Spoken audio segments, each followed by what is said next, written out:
અને એ સત્પુરુષને વિશે રહેલા ગુણો છે એ મુમુક્ષોની અંદર કેવી રીતે આવે એનું માર્ગદર્શન મહારાજ પોતે આપણને અહીંયા આગળ કરવા માગે છે.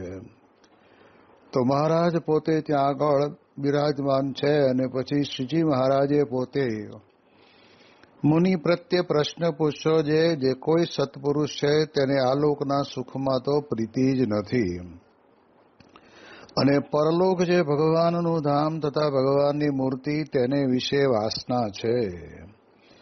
પહેલી વાત તો આપણે વિચાર કરીને આપણે સમજીએ કે મહારાજ અહીં આગળ મહારાજની જોડે 500 પરમહંસો હતા, પણ અહીંયા કોઈક સત્પુરુષ છે એક એવું વાક્ય વાપરીને આપણને બધાને સમજાવવા માગે છે કે આ લોકની અંદર અમારા હાથે દીક્ષા લીધેલા બધા પરમહંસ કહેવાય ખરા, પણ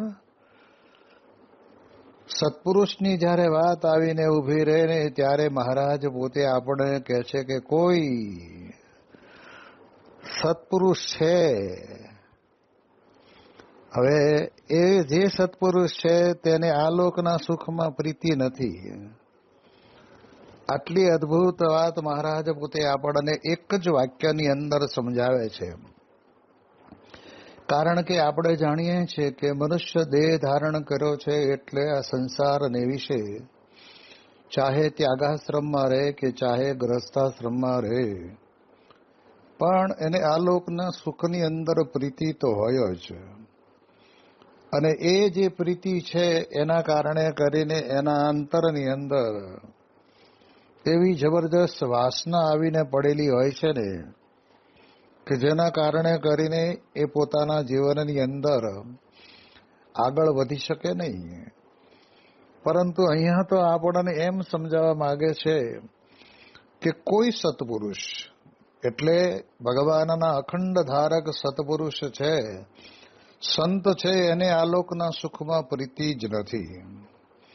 જેમ ગુણાતીતાનંદ સ્વામી પોતે પોતાના શરીર ઉપર એક નાનું એવું દોરી બાંધી રાખતા કે જેથી કરીને આ લોકની અંદર બાહ્ય દ્રષ્ટિએ કરીને આ પ્રસંગને આપણે સમજવાનો છે.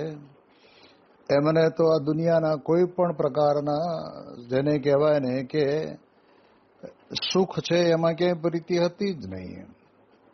અને જો પ્રીતિ હોત તો ભગવાન સ્વામિનારાયણ પોતે ભાદરાની અંદર મૂળજી શહેરમાં પોતે રાત્રે ખેતરની અંદર પાણી વાળતા હતા અને ત્યારે તે વખતના સમયની અંદર મહારાજે દર્શન આપીને કહ્યું કે અક્ષર બ્રહ્મ તેજ સુકાઈ ગયું કે શું કરવા આવ્યા હતા અને શું કરી રહ્યા છો, એમ એ વખતે મહારાજે દર્શન દીધા. પણ આ એક પણ પ્રસંગ આપણને એના માટે જાણવા મળે છે કે અક્ષર બ્રહ્મને વિશે પૂર્ણ પુરુષોત્તમ નારાયણને કેટલી બધી જબરદસ્ત પ્રીતિ હશે અને અક્ષર બ્રહ્મને પણ પુરુષોત્તમ નારાયણની સાથે કેવી ગાઢ પ્રીતિ હશે. અને એટલા જ માટે કહે છે ને કે મહારાજ કે જેના ઉપર અતિશય હેત રહેતું હોય ને એને પણ યાદ કરાવવા માટે થઈને 2 શબ્દ કહેવા પડે તો કહી દે અને એ શબ્દને સવળા લે તો આપણને ખબર પડે કે કોઈ પદાર્થની વિશે કોઈ સુખની વિશે પ્રીતિ છે જ નહીં. અને એવી પ્રકારનું જીવન જીવનારા એ અક્ષર બ્રહ્મ પોતે રાત્રે જ મહારાજે દર્શન દીધા અને તરત જ તે વખતના સમયની અંદર પાવડો અને પાણી વાળવાનું એ બધું ત્યાં ને ત્યાં મૂકીને નીકળી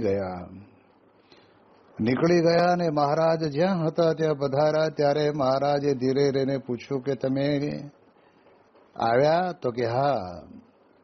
તો કે ઘર બાળીને આવ્યા કે એમનામ આવ્યા? અને ત્યારે તે વખતે મૂળજી શર્માએ કહ્યું કે ના મહારાજ, હું તો રાત્રે ખેતરની અંદર પાણી વાળતો હતો અને પાણી વાળતો આવ્યો છું, એટલે ઘર બાળ્યું નથી. મહારાજ કે જાઓ બાળી આવો. અને તે વખતના સમયની અંદર એ તો મહારાજની આજ્ઞા શિરોમાન્ય કરી અને નીકળવાની તૈયારી કરતા હતા. અને ત્યારે મુક્તાનંદ સ્વામી પોતે પહેલેથી જ રામાનંદ સ્વામીના સમયની અંદર વર્ણી પોતે ત્યાં આગળ લોજની અંદર આવેલા અને ત્યારથી જ એ મૂળજી શર્માને ઓળખે. એટલે માત્ર ને માત્ર ભાદરાના છે, બ્રાહ્મણ છે એટલું નહીં, પણ એમની મુમુક્ષુતા અતિ ઉત્તમ છે. એમના જીવનની અંદર એને સંસારના કોઈ સુખમાં પ્રીતિ નથી, એ દેખાઈ આવતું હતું. એટલે એમણે જાણીને મહારાજને કહ્યું કે મહારાજ, આ તો જડભરત જોગિયા છે, ઘરે જઈને સૂતા હશે ને તો બધાને હળગાવીને આવશે. તમારે તો મૂળ એને અંતરની અંદરથી ઘર બહાર બાળવાની વાત કરવી છે ને. તો આ લોકની દ્રષ્ટિએ મહારાજ પણ પોતે બધાને બીજાને સમજ પડે એટલા માટે થઈને આવો પ્રસંગ ઊભો કર્યો. અને ત્યારે કહ્યું કે ઘર તો જેને કહેવાય ને અંતરની અંદરથી તો ક્યારનું બાળી દીધું છે, એ છે જ નહીં. તો જો આપણે સમજી શકીએ છીએ કે આવી રીતે એ પોતાના ઘરેથી મહારાજના દર્શન થયા અને પાવડો મૂકીને પોતે નીકળી જાય છે, તો એ પ્રમાણે આપણને ખ્યાલ આવે કે એમને ક્યાંય ભગવાન સિવાય બીજે પ્રીતિ છે નહીં.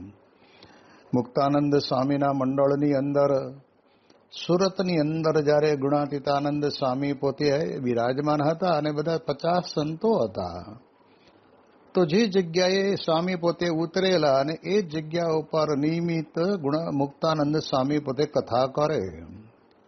અને ત્યારે તે વખતના સમયની અંદર સુરતની અંદર એક નીલ નામનો વાંદરો ત્યાં આવ્યો હશે અને વાંદરો હૂપાહૂપ કરતો હતો.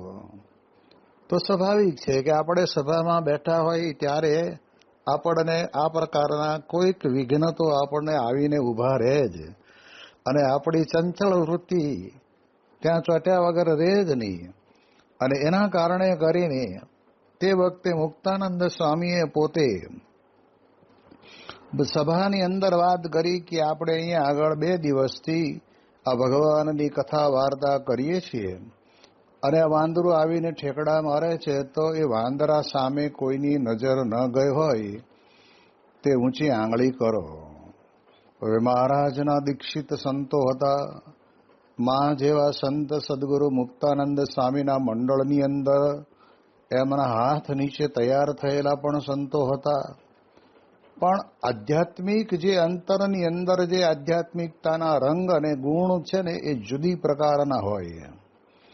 અને તે વખતના સમયની અંદર છેક છેલ્લે બેઠેલા ગુણાતીતાનંદ સ્વામી પોતે તે વખતે ઊભા થયા અને કહ્યું કે સ્વામી, મહારાજની દયાથી અને આપ સર્વ સંતોની કૃપાથી મારી વૃત્તિ એ આ વાંદરાની સામે ગઈ નથી. ત્યારે બધાને ખબર પડી કે આપણે સાધુ તો છીએ જ, પણ આ અક્ષર બ્રહ્મ ગુણાતીતાનંદ સ્વામી કંઈક સંતની અંદર સંતત્વને વિશેષ કરીને રાખે છે. ચોધારી વૃત્તિ થયેલી હોય ને એ વ્યક્તિ પોતાના જીવનની અંદર ક્યારેય પણ આ પ્રમાણે એમ જીવનની અંદર ફરતો ના રહે.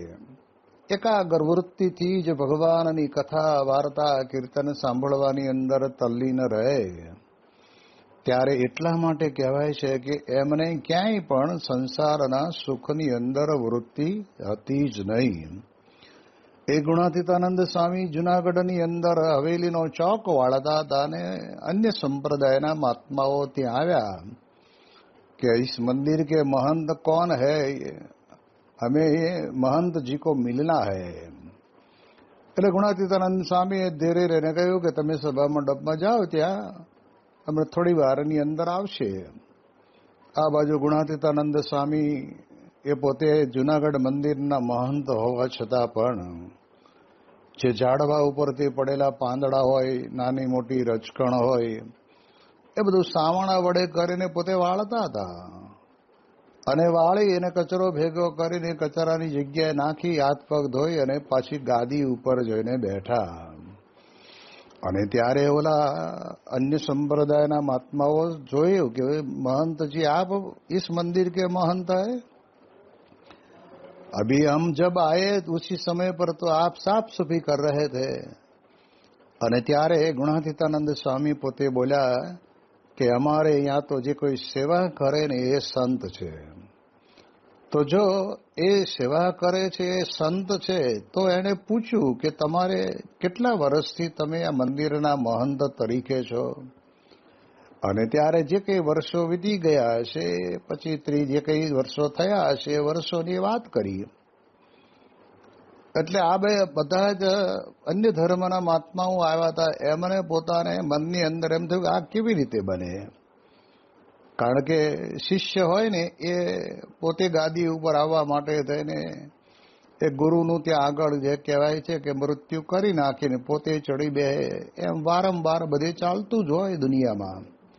એ સંસારના સુખની અંદર વૃત્તિ લાગેલી હોય, ગાદી ઉપર બેસીને આવનારા ભક્તજનોને અભય કર કરીને આશીર્વાદ આપવાના હોય અને જે કંઈ દાન દક્ષિણા મૂકે લેવાની હોય.